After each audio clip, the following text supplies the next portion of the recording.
Welcome to this quick video where I'm going to show you how to set up a limited company for your property investing needs. Now, I'm not going to go into the pros and cons of why you should set up a limited company because I've already done a video on that, so you can go and check it out. I'll put a link up there somewhere. This video is just a quick step-by-step guide on how to actually set up the company, what you need to do, the processes and what's involved. So let's begin. So the first thing you need to do is find a name for your new company.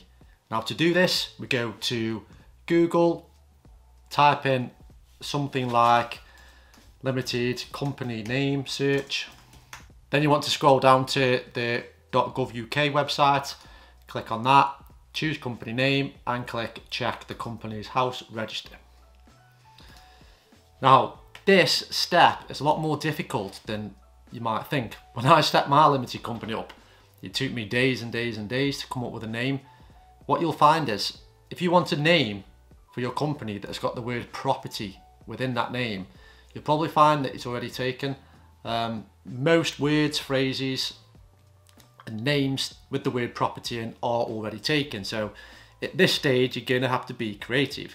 Now, you don't have to have the name property within your company name. However, most of us want to because that's what the company is related to. So take your time, do a lot of searching, use this website to find your name. And I'll just give you a quick example. Off the top of my head, I'll type something in and I can pretty much guarantee it'll already be taken. So let's, Diamond Properties, for example. Search.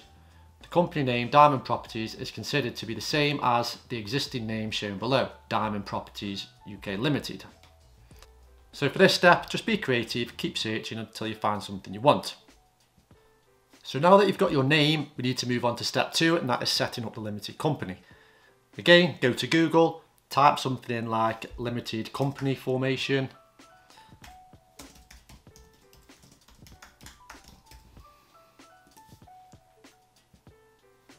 And this will bring up a load of websites, a load of companies that actually set this up for you for a very small fee.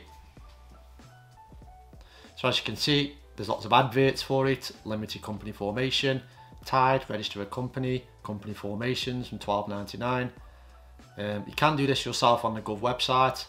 For me personally, every time I've set one up, I've used Rapid Formations. I think there's another one, Mint Formations, that's the last one I used.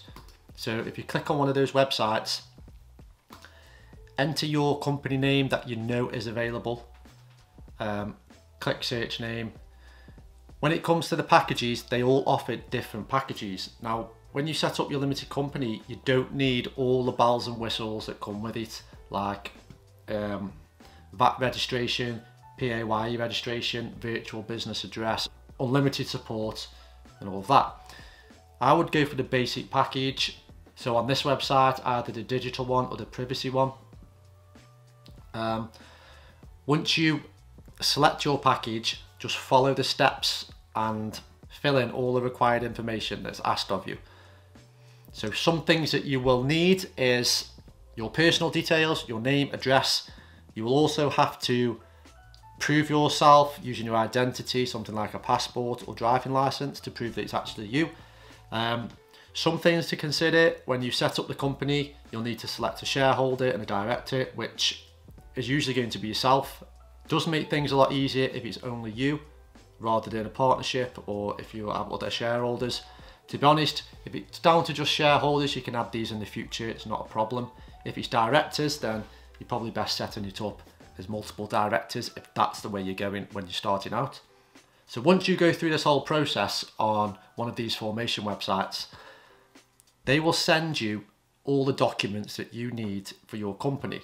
And that includes your corporation certificate. That'll show your limited company number, which is very important because you'll need that for HMRC purposes, tax purposes, when you come to applying for mortgages and pretty much everything. So it's an extremely important document, and I suggest you create a folder on your computer and save it in there, and also print out a hard copy.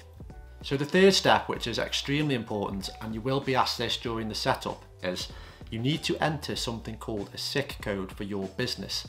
Now this code is a unique code that represents exactly what your business is about, what your business does.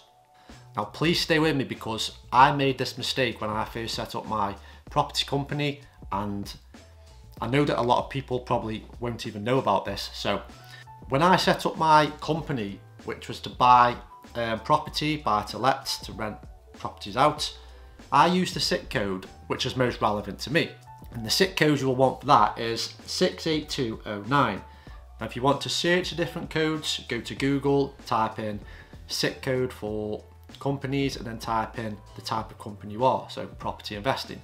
Now at the same time, I was given the option to add more SIT codes. So in anticipation, I also entered a SIT code for property development, in terms of building houses and flats and things like that, which I thought wasn't an issue, until I come to apply for my first buy-to-let mortgage within this limited company. And the lender pulled me up on this and said they can't lend the money because I have this extra SIT code on my company file. So I had to go in and change that. I had to pay a small amount and get it taken off. So be specific about what your company is, and make sure you choose the right SIT code and stick to it, because you don't want to start adding extra SIT codes and then it pull up problems in the future. So the SIT code you want if you are buying properties to rent out and property investment is 68209.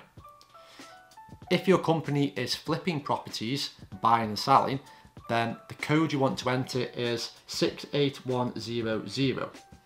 Now there are a load of other codes for other different things, so it's down to you to check them out. So once you've done all this, the company that you use to set up your limited company will send you all the documents that you require. This will include, as I said before, your certification with your company number on. It'll also send you your memorandum and articles of association, which your accountant will probably require. Other things are your minutes, which this is basically where you've held a meeting with yourself to say this is set up, this is the director, this is the shareholder. Again, that's all in writing.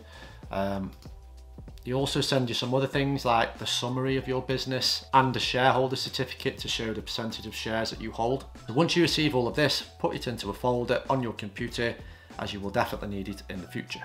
So the fourth step, once you have done all this and set it up, the next thing is to wait for HMRC to send you a letter, which they will do within a few days of you registering your new company. Now, when you receive this letter, it will state that you have up to 3 months to supply the HMRC with the relative information that they require. So make sure you do this, and also set up an online account with HMRC for your tax purposes to do with this company. So you will need to register for corporation tax. If you have staff or you're going to employ yourself, then you need to set up PAYE. Also, you are obliged to supply accounts every year. So your accounts will run from the end of the month in which you registered your company. So if you register your company in August, your accounts will run from August to the following September. Now, your first year, you have up to 9 months after the 12-month period to submit your accounts, if that makes sense. So when next September comes, for example, and it's 1 year since you registered your company, you then have 9 months to submit your tax returns to the HMRC. So as I said before, make sure that you set up an online account with HMRC, because it keeps everything in place. It gives you updates of when things are due. It also tells you how much tax you've got to pay, and it's just a good hub where everything is kept regarding the finances and tax and obligations required for the HMRC.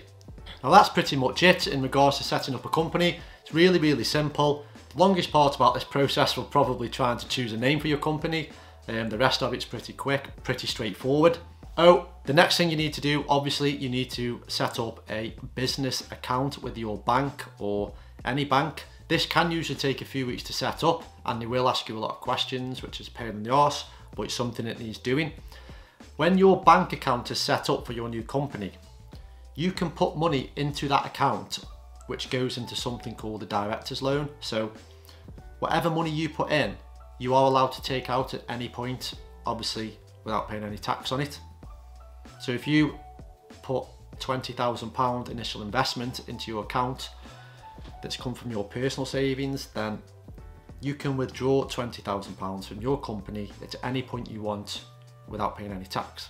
Now this goes into the director's loan account. If you're unsure about accounting and things like that, I'd highly recommend that you do get an accountant. It can certainly save you a lot of time and a lot of hassle. Also use online accountancy software. I personally use Xero, which is very good. And lastly, just make sure you always stay on top of your accounts because they will chase you. The taxman will come after you, especially if you don't submit your returns on time. You will start getting charged interest and fined, and your company could be closed down. So, hope this quick video helps. Hope you now have the knowledge and understanding on how to set up a limited company. Again, if you're not sure if you should or shouldn't, then go and check out my video on why setting up a limited company could be beneficial for you. And I hope you enjoyed this quick video. Please hit the like button if you did, and I'll catch you soon.